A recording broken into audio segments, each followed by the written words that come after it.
Bonjour, alors on commence par notre cliché numéro 3.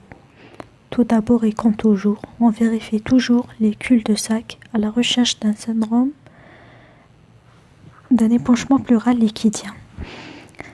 À la recherche d'un syndrome pleural. Donc ici il n'y a pas de complément de cul-de-sac, donc pas d'épanchement liquidien. Maintenant on vérifie est-ce qu'il y a une hyperclarté en bande pour éliminer un PNO. Et c'est le cas ici, on peut l'éliminer. Donc, il ne s'agit pas d'un syndrome pleural.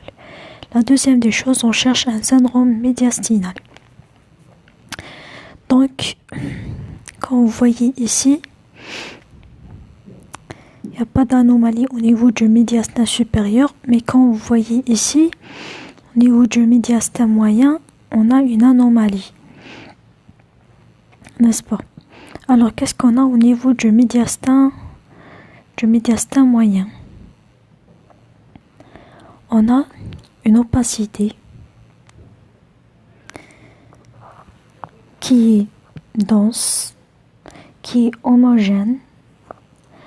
La forme, elle est arrondie. La taille, elle est de 6 cm. La localisation, elle est rétrotrachiale. Voici la trachée. Donc, elle est rétrotrachiale. Enfin, on va parler de ses limites.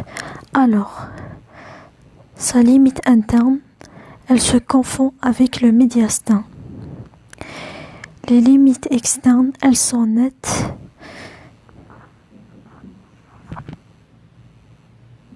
D'accord. Donc, voici les limites internes de la lésion. C'est ça ce qu'on appelle les limites internes. Comme vous voyez, elles se confondent avec le médiastin.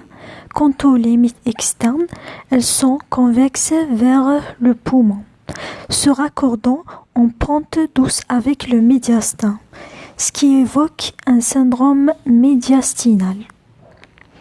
Donc, comme ici c'est écrit, le syndrome médiastinal, ça peut être un thymome, un lymphome, soit sarcoïdose.